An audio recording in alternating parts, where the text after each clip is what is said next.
Hi friends, welcome to ஸ்பேர kitchen Karur.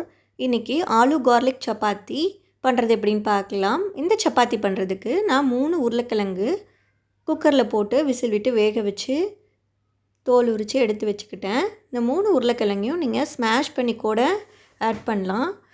Smash பண்ணுறத விட நம்ம மிக்ஸி ஜாரில் ஆட் பண்ணி கிரைண்ட் பண்ணிக்கிட்டோன்னா நல்லா பேஸ்ட்டாட்ட கிடைக்கும். இந்த மாதிரி ஸ்லைஸ் பண்ணிவிட்டு மிக்ஸி ஜாரில் சேர்த்திட்டு கொஞ்சமாக பால் ஆட் பண்ணி அரைச்சி எடுத்துக்கோங்க. நல்லா ஸ்மூத்தான பேஸ்ட்டாக கிடைக்கும். அடுத்து இந்த சப்பாத்தி பண்ணுறதுக்காக நான் 2.5 கப்பு கோதுமை மாவு எடுத்திருக்கேன். நீங்கள் விருப்பப்பட்டால் இதை மைதா மாவில் கூட செய்யலாம். நான் இன்றைக்கி கோதுமை மாவில் செஞ்சுருக்கிறேன். தேவையான அளவு உப்பு ஆட் பண்ணிக்கோங்க. நல்லா மிக்ஸ் பண்ணி விட்டுறலாம். மிக்ஸ் பண்ணிவிட்டு 2 டேபிள் ஸ்பூன் பூண்டு அரைச்சதை இதில் ஆட் பண்ணிக்கோங்க. அரைச்சி வச்சுருக்க உருளைக்கிழங்கையும் இதில் ஆட் பண்ணிடலாம். ஒரு 1/2 டீஸ்பூன் மஞ்சள் தூள் ஆட் பண்ணிக்கோங்க. 1 டீஸ்பூன் வரமிளகாய் தூள் ஆட் பண்ணிக்கோங்க. அடுத்து இதில் கரம் மசாலா ஒரு 1/2 டீஸ்பூன் ஆட் பண்ணிக்கோங்க. விருப்பப்பட்டால் நீங்கள் கருவேப்பிலை கொத்தமல்லி தழைகள்லாம் கூட கட் பண்ணி ஆட் பண்ணிக்கலாம். 1/2 டீஸ்பூன் சோம்புத்தூள் ஆட் பண்ணிக்கோங்க. இதை நல்லா மிக்ஸ் பண்ணிக்கோங்க.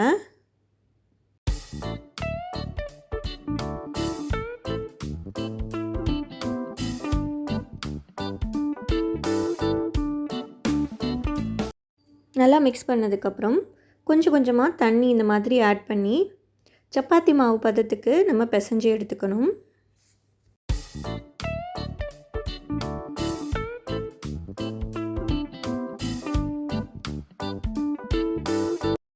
கடைசியாக 1 ஸ்பூன் ஆயில் கையில் விட்டுட்டு இந்த மாதிரி மாவில் பிசைஞ்சு எடுத்தோம்னா கையில் இருக்க மாவுலாம் அதில் ஒட்டி நம்மளுக்கு பிசைகிறதுக்கு ஈஸியாக இருக்கும். அவ்வளோதான், மாவு ரெடி ஆகிடுச்சு.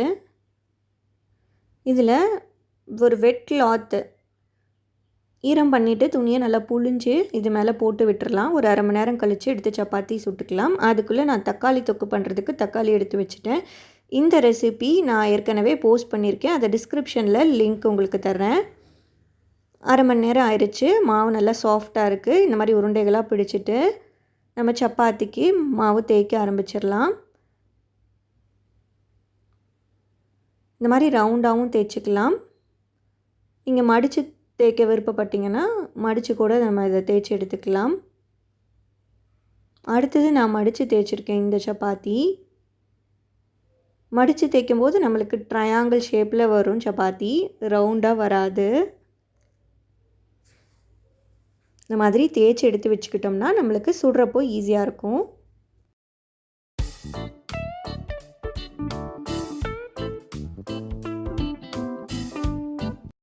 மாவு தேய்ச்சி எடுத்தாச்சு. சப்பாத்தி சுட்டுடலாம் வாங்க.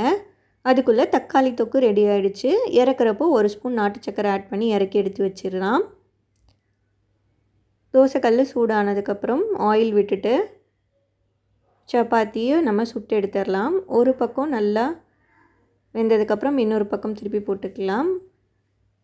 இந்த மாதிரி சின்ன சின்ன பபிள்ஸாக வந்துட்டுருக்கு அப்படின்னா ஒரு பக்கம் வெந்துருச்சுன்னு அர்த்தம். திருப்பி போட்டுடலாம். இந்த பக்கமும் வெந்ததுக்கப்புறம் நம்ம எடுத்துடலாம்.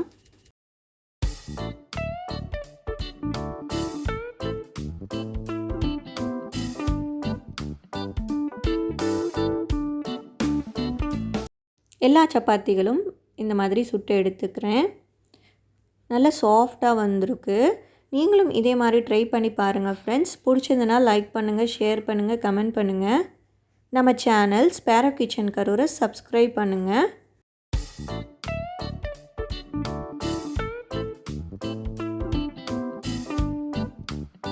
பாருங்கள் எந்த அளவுக்கு சாஃப்டாக இருக்குன்னு நான் உங்களுக்கு இதில் காமிக்கிறேன். தேங்க்ஸ் ஃபார் வாட்சிங் ஃப்ரெண்ட்ஸ்.